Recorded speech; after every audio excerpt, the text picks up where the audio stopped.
Donc effectivement, on va clore cette session sur la place des biothérapies dans la GEPA. Je remercie Vincent de son topo avant moi parce qu'il a déjà débroussaillé pas mal le terrain. Donc je vous ai mis mes liens d'intérêt ici avec l'industrie qui sont nombreux. Donc quand on parle de biothérapie, enfin quand un pneumologue parle de biothérapie plutôt, on parle des biothérapies de l'asthme, et vous avez bien compris que le parallèle avec la recherche clinique dans l'asthme sévère et la GEPA, il est très important. Donc les biothérapies dont nous disposons actuellement, historiquement c'est l'omalizumab, anti-IgE, médicament qu'on donne dans l'asthme allergique, qui a été pas essayé réellement dans la GEPA avec juste des petites séries. En gros, ça marche pas très très bien, donc je n'en parlerai pas plus. Deuxième molécule qui est arrivée sur le marché, les anti-IL-5, c'est de ça dont on va parler, puisque c'est là pour lesquels on dispose d'essais cliniques randomisés. Je dirai un mot à la fin du dupilumab, anti-IL4, IL13, parce qu'on a quelques données ici de séries et pas d'essais randomisés. Et je ne parlerai pas de l'anti-TSLP, tezepelumab, qui est le dernier médicament qui est arrivé sur le marché. Il est arrivé juste cet été pour nous. Il a peut-être un rationnel dans la GEPA, puisqu'on sait qu'il y a beaucoup de TSLP dans les vascularites actives. En revanche, on n'a pour l'instant absolument aucune donnée clinique sur l'utilité de ce médicament, donc je n'en dirai pas plus. Alors, de quoi on va parler? Deux molécules actuellement, le mepolizumab, anti-IL5, qui bloque l'IL5 circulante, qui va principalement avoir un effet sur l'activation, le recrutement des éosinophiles, donc qui diminue le taux d'éosinophiles dans le sang. Deuxième molécule, le benralizumab, anti-IL5 récepteur, qui va faire également diminuer le nombre d'éosinophiles et qui va même complètement annuler le taux d'éosinophiles. Ce sont des patients qui ont 0 éosinophile après une seule injection, parce que du fait de l'anticorps, vous avez une mort cellulaire qui est extrêmement rapide.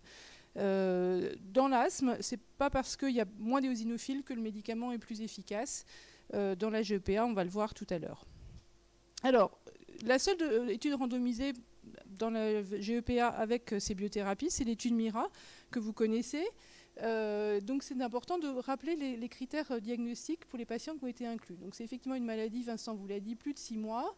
Des maladies en rechute, c'est-à-dire qui ont augmenté leur corticoïdes dans les 2 ans, ou des maladies réfractaires, c'est-à-dire qui ne sont pas en rémission dans les 6 mois, qui sont sous corticoïdes entre 7,5 et 50 mg par jour, qu'une dose qui doit être stable depuis 4 semaines, éventuellement un autre immunosuppresseur. Et, chose très importante, il ne fallait pas qu'il y ait d'atteinte menaçante, d'atteinte grave, dans les 3 mois qui précédaient.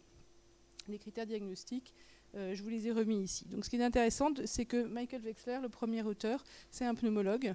Donc c'est vraiment pour vous dire l'implication pneumologique et l'intérêt pneumologique qu'il y a dans ces études.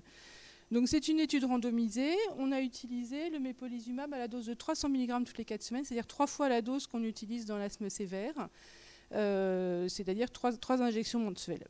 La caractéristique de la population, on vous l'a déjà dit, vous voyez, il y a très peu de patients en cas positif, hein, uniquement 10%, donc ce qui montre déjà probablement un petit biais d'inclusion de GEPA qu'on pourrait appeler de GEPA de pneumologue peut-être, avec des formes en cas négatives, beaucoup d'immunosuppresseurs, des maladies qui sont déjà assez anciennes. Et puis, ce n'est pas complètement anodin de regarder le taux d'éosinophiles des patients à l'inclusion, qui n'est pas très élevé, mais vous me direz, c'est normal quand on a des corticoïdes oraux de ne pas avoir beaucoup d'éosinophiles. Qu'est-ce qu'on peut obtenir avec ces molécules? Qu'est-ce qu'on a obtenu? Le critère principal, c'était le nombre cumulé de semaines en rémission. Et le critère rémission, vous l'avez bien compris dans cette étude, c'est moins de 4 mg par jour, c'est inférieur ou égal d'ailleurs, et un BVAS inférieur à 0. Et donc vous voyez qu'il y a presque la moitié des patients qui n'atteignent jamais cet élément, mais on a en gros à 36 et 48 semaines un tiers des patients qui vont atteindre ce critère, et on a un taux de rechute de 50%. Clairement l'effet est différent du placebo, donc il y a un bénéfice de ce médicament, et donc une proportion tout à fait non négligeable de patients qui peuvent atteindre les critères de rémission. Si on regarde les critères rechute, là encore, il y a un effet très significatif du médicament par rapport au mepolizumab. Ce qui va être intéressant, quand vous avez bien écouté Vincent auparavant, c'est de regarder c'est quoi les rechutes, puisqu'on a bien vu qu'il y avait tout rentrait un petit peu dans ces critères-là, et le nez, et l'asthme, et les manifestations systémiques, eh bien, on voit qu'il y a des rechutes un peu tout sur ces éléments, mais il y a toujours une différence par rapport au placebo, avec, vous voyez, 43% de patients qui rechutent sur la vascularite, 37% sur l'asthme, et 35% sur le nez, et c'est toujours moins que le placebo. Donc un élément pour dire que le médicament semble efficace sur un peu toutes les manifestations de la maladie. Autre élément très important, les corticoïdes. On en a beaucoup parlé dans cette journée, l'importance de réduire l'exposition aux corticoïdes oraux de nos patients. Vous voyez que 44% des patients vont pouvoir passer en dessous des 4 mg par jour. 18% des patients vont pouvoir être sevrés totalement. Et si on fait la dose cumulée sur toute la durée de l'étude, effectivement, grâce aux médicaments, on peut réduire cette exposition aux corticoïdes. Donc voilà, en gros, les résultats principaux de cette étude.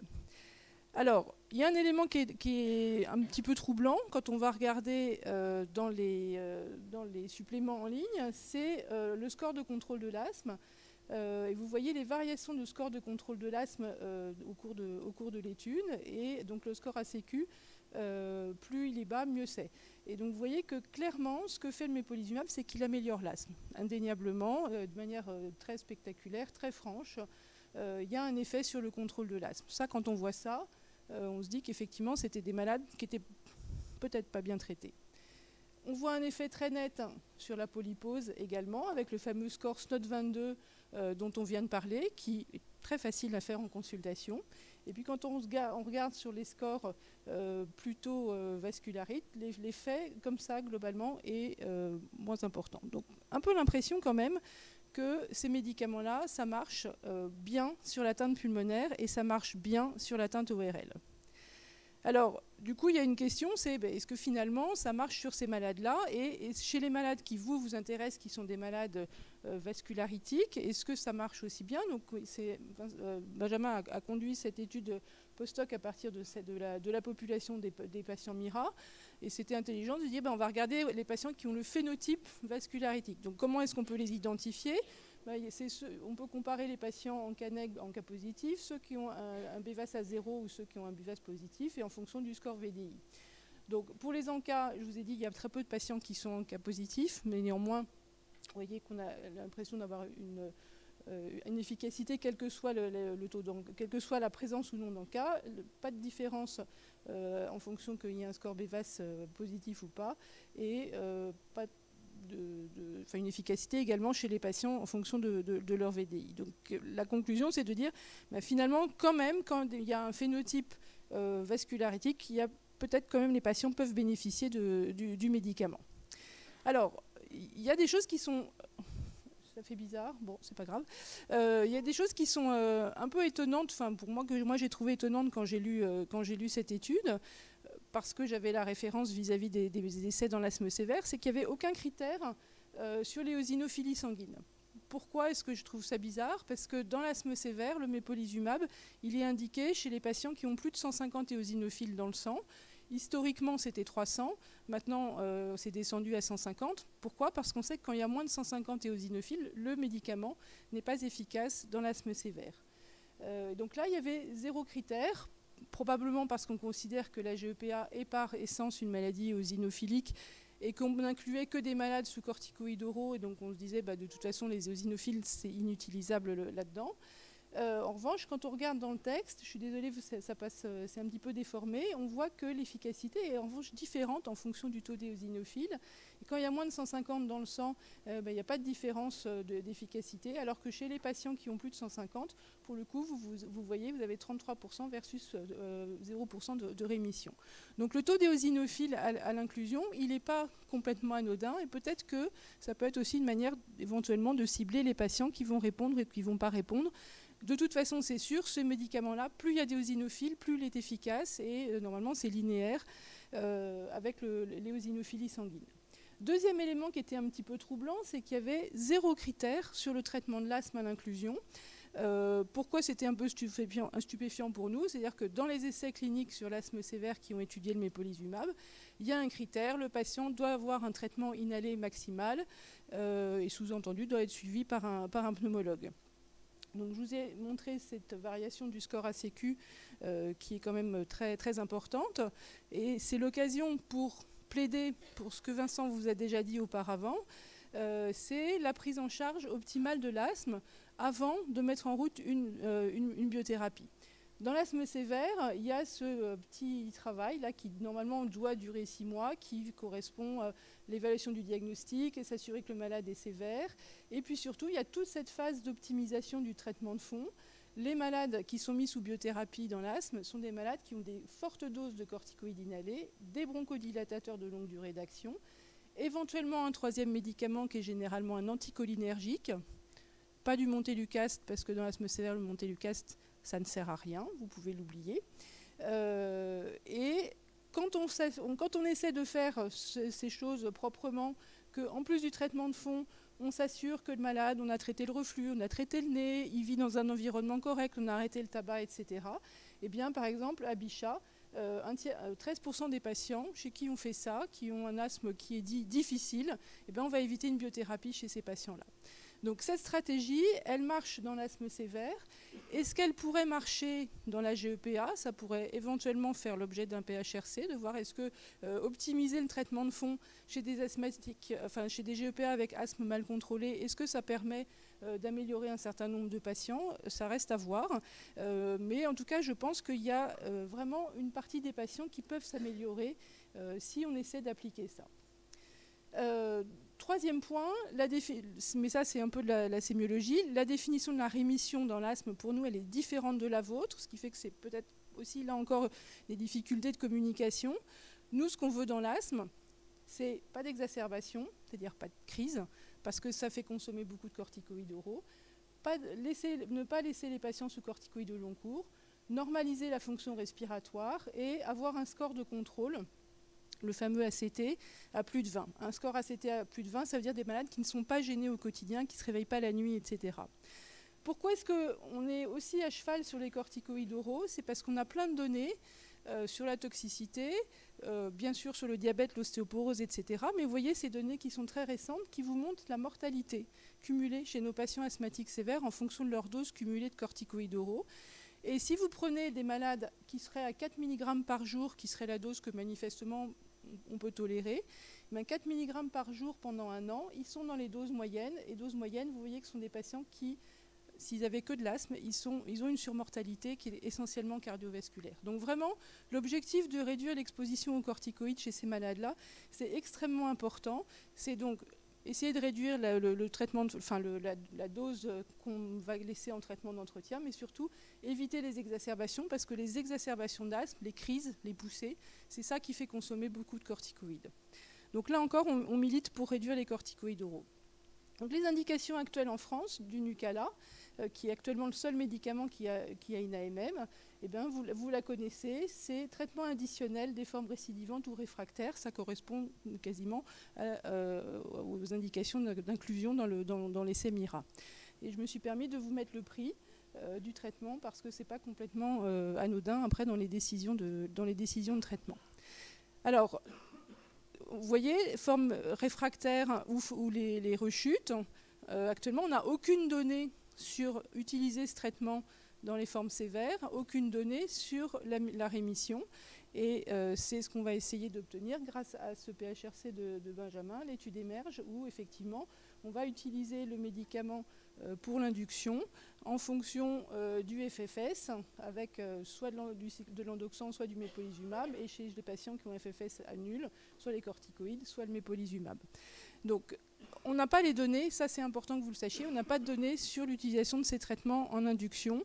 Et donc, moi, mon avis, ce serait plutôt dire, pour l'instant, on ne l'utilise pas tant qu'on ne sait pas si c'est efficace. Alors, les recommandations des sociétés savantes ou des groupes, en fait, elles sont un petit peu variables. Donc, vous voyez que les recommandations américaines n'utilisent le mépolizumab que dans les formes non sévères. Vous avez bien compris, parce que dans les MIRA, il n'y a pas de forme sévère, donc on ne sait pas si ça marche dans ces formes-là. Et l'utilise de manière assez large, vous voyez, en premier, corticoïdes mépolizumab de première intention. C'est une utilisation qui est assez large. Si on regarde les recommandations de l'ARS, c'est pareil, c'est pas dans les formes sévères, c'est que dans les formes qui ne sont pas menaçantes, et c'est chez les patients qui sont en rechute ou qui sont réfractaires sous corticoïdes. Donc c'est un petit peu différent. Et puis si on regarde ce groupe d'experts avec un travail un petit peu plus récent, vous voyez que dans les formes récentes, c'est donné finalement assez précocement dans les formes non sévères. Là, il le propose également éventuellement dans les formes sévères, mais vous avez vu qu'on n'a pas de données. Et puis dans les formes qui rechutent, effectivement, là, il y a toute sa place pour remettre dans les formes non sévères le mépolizumab à cet endroit-là. Et puis, j'étais très contente de voir que apparaissent enfin dans des recommandations le fait que optimiser le traitement inhalé fait partie de la prise en charge des patients. Et je me félicite de ça parce que je suis convaincue, mais il faudrait qu'on puisse le démontrer, que probablement on peut éviter certaines prescriptions de mépolizumab chez des patients qui rechutent uniquement sur l'aspect pulmonaire et qui n'ont pas de traitement qui soit totalement adapté. Alors j'aime bien aussi ce petit schéma que Benjamin avait fait pour la revue des pneumologues en 2020, qui à mon avis reste tout à fait d'actualité. Vous voyez que le mépolizumab, il arrive essentiellement chez les patients qui sont en échec pour des manifestations pulmonaires ou ORL, avec une discussion et surtout, là encore, une optimisation du traitement local. Peut-être que dans les années à venir, on pourra le discuter plus précocement ici, si on voulait sevrer les patients, mais on n'a pas encore les données. Et puis sur les manifestations liées à la vascularite, peut-être qu'un jour on pourra le donner, mais pour l'instant, ce n'est pas encore extrêmement bien démontré. Donc le traitement de l'asthme, vous voyez que pour nous c'est très important. Le traitement inhalé, qui doit être d'une forte dose, des bronchodilatateurs de longue durée d'action, éventuellement un anticholinergique. Le traitement de la polypose ou de la rhinite, il fait également partie du traitement. On sait que c'est la même maladie, la même muqueuse, et que quand on traite les polypes, on traite une partie de l'asthme. Donc les corticoïdes locaux, les lavages du nez, c'est pas du tout trivial, c'est important pour la prise en charge des patients. L'utilisation en routine du score ACT, je plaide pour. C'est 5 questions, ça prend exactement 2 minutes à faire. C'est beaucoup plus facile à faire qu'un BIVAS, je pense. Donc vraiment, je vous incite à l'utiliser parce que ça vous permet d'évaluer le contrôle au quotidien et la gêne des patients au quotidien. Et vous serez surpris de découvrir des symptômes que vous ne soupçonnez pas parce que vous ne posez pas les bonnes questions en fait. Donc vraiment, ça c'est quelque chose qui, à mon avis, devrait rentrer dans nos pratiques routinières.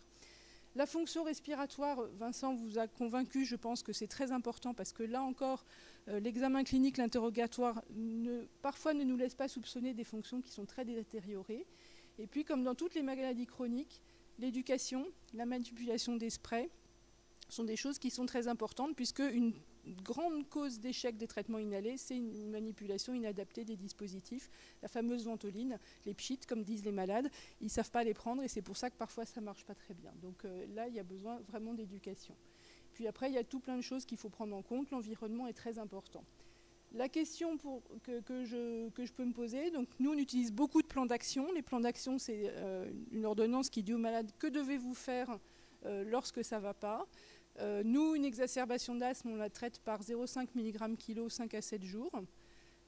Et les malades le font d'eux-mêmes, c'est-à-dire qu'on leur donne la prescription pour qu'ils le fassent. Je ne suis pas sûre que vous fassiez ça et que ça vous mette à l'aise de le faire. Ce serait à discuter. Est-ce qu'il faut vraiment traiter... Enfin, j'imagine que vous passez de 5 à 20 pendant 3 semaines. Enfin bon, je sais que c'est varié, mais peut-être un jour, il faudrait qu'on homogénise la gestion des exacerbations de ces maladies.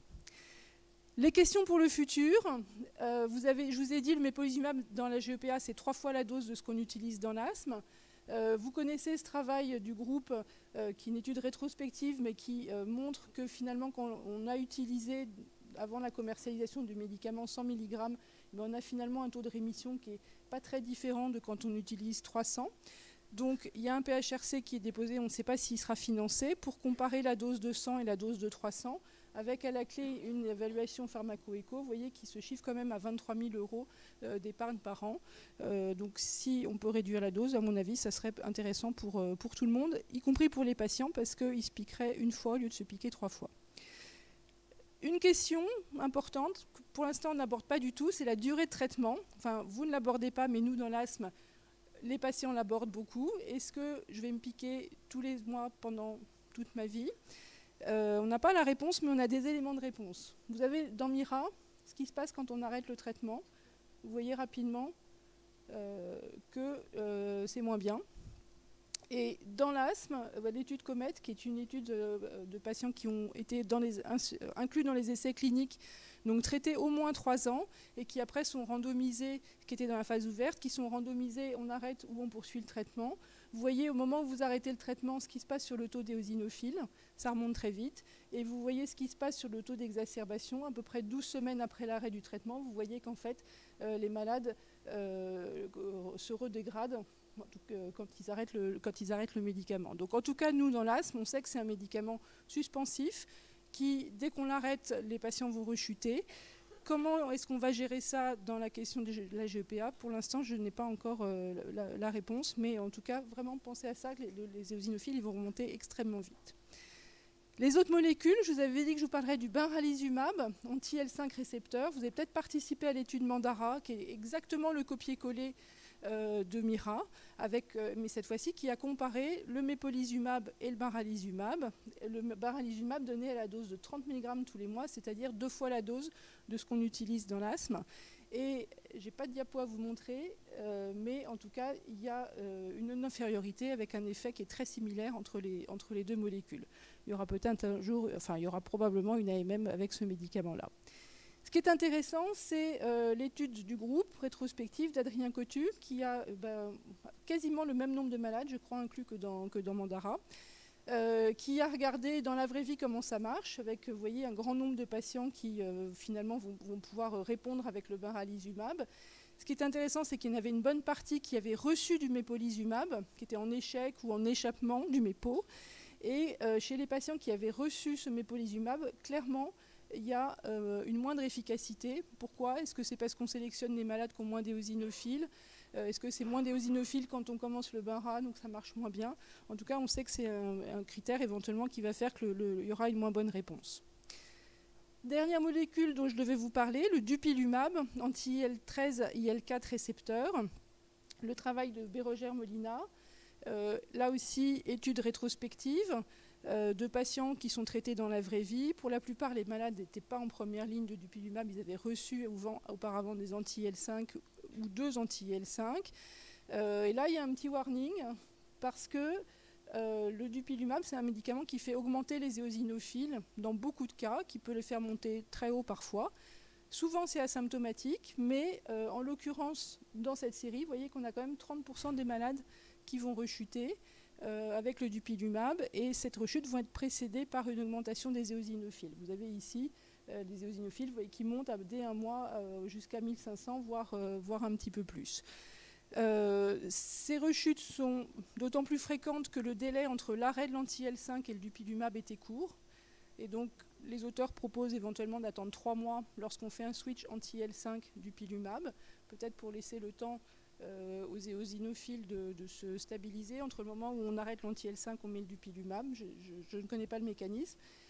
Mais en tout cas, de la prudence quand on fait un switch, et surtout surveillance des éosinophiles, parce qu'il y a quand même un taux de rechute qui est, à mon avis, un petit peu trop élevé. Et on a, nous, dans l'asthme éosinophile, pas mal de manifestations qu'on a un petit peu de mal à évaluer, mais qui sont des manifestations liées à des hyperéosinophilies qui peuvent être extrêmement importantes, avec des malades qui vont jusqu'à 10 000 éosinophiles, qui font des poumons éosinophiles. On ne comprend pas très bien tout ça. Donc vraiment à manipuler avec prudence, et en tout cas pas en première ligne pour le moment. Donc si je résume ce que je vous ai dit, l'intérêt d'une biothérapie anti-L5 et anti-L5 récepteur, il est démontré. Pour les formes non sévères, en rechute ou réfractaire, et notamment pour les formes pulmonaires et ORL. Et c'est intéressant parce que ça va permettre de réduire l'exposition aux corticoïdes. L'intérêt, c'est que c'est quand même un médicament qui est extrêmement bien toléré, ce qui plaide probablement pour l'introduction précoce qu'on voit dans certaines recommandations, mais qu'il faut mettre en balance avec un coût qui est élevé et une durée de traitement qu'on imagine probablement assez prolongée. J'espère que je vous ai convaincu qu'il ne faut pas négliger le traitement inhalé, surtout quand les rechutes sont liées à l'asthme. Et donc, l'utilisation des scores, l'éducation et la vérification de l'utilisation des sprays sont des choses qu'on devrait pouvoir mettre en place chez tous ces patients. Et puis, prudence sur le dupilumab avec une surveillance des éosinophiles qui semble indispensable dans cette condition. Voilà, je vous remercie.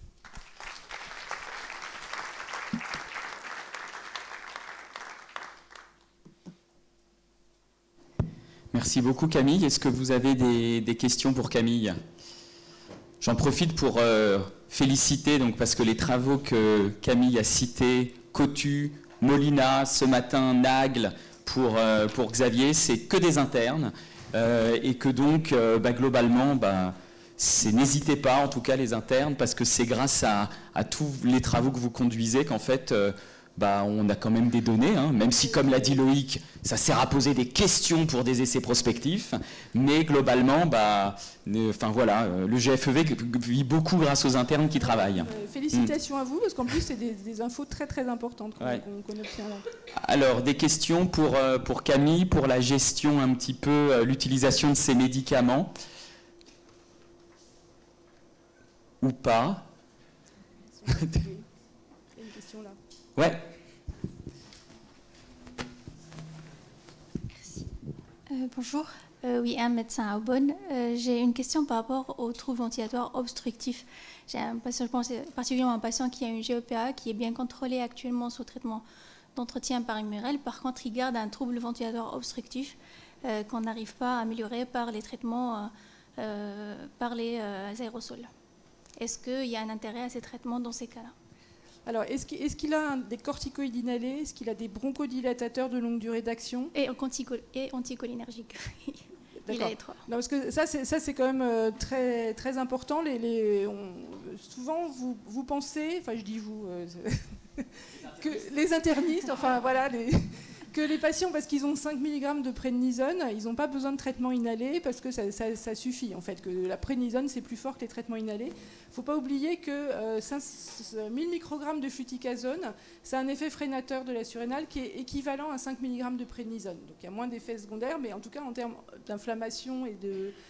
c'est très important. Donc vraiment, le traitement inhalé, il faut s'assurer qu'il ait la dose maximale, qu'il faut qu'il ait 2000 microgrammes de fluticasone avec le bronchodilatateur de longue durée d'action, avec l'anticholinergique de longue durée d'action. Ça, c'est vraiment le minimum. Après, si avec ça, vous n'arrivez pas à améliorer sa fonction respiratoire, je pense qu'il ne faut pas mettre l'anti-L5 juste sur le VMS. Pourquoi? Parce que dans les essais cliniques sur l'asthme sévère, l'anti-L5 il fait gagner en moyenne 150 millilitres à ces patients-là. Donc ce sont des médicaments qui n'améliorent pas, de manière en tout cas pas très pertinente, la fonction respiratoire. Ça fait réduire les exacerbations, ça améliore le contrôle, mais sur la fonction, c'est très médiocre. Probablement parce qu'il y a des phénomènes de remodelage qui sont tardifs, etc. Donc en tout cas, pas sur l'indication VMS seule.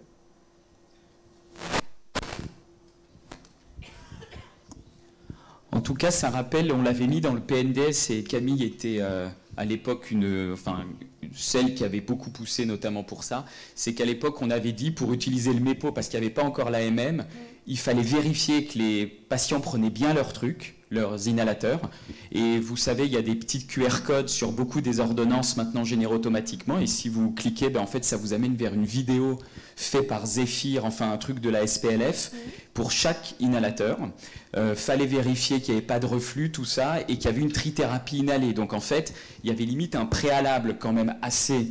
un truc précis à faire avant de lancer le MEPO. Ouais, ça a l'air très trivial, mais c'est vraiment important. On sait tous que dans l'asthme, les traitements inhalés, la première cause d'échec, c'est une manipulation qui n'est pas adaptée. Et quand le malade le prenne bien, le médicament il arrive là où on veut et ça marche mieux après. Bonjour, est-ce qu'on s'est intéressé à l'association de DUPI et MEPO?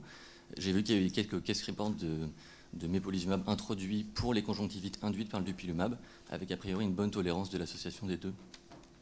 Oui, alors, la tolérance de l'association des deux, oui, il n'y a pas de problème. Il y a même, pour ceux que ça pourrait intéresser, des tas de descriptions de anti-TNF mépolizumab, anti-L17 mépolizumab. Enfin bon, toutes les associations possibles sont bien tolérées, ça, c'est pas la question. Donc, il y a eu les cas où on a utilisé DUPI et anti-IL-5, c'est principalement des cas de patients qui ont eu des manifestations d'hyperéosinophilie induites par le dupilumab.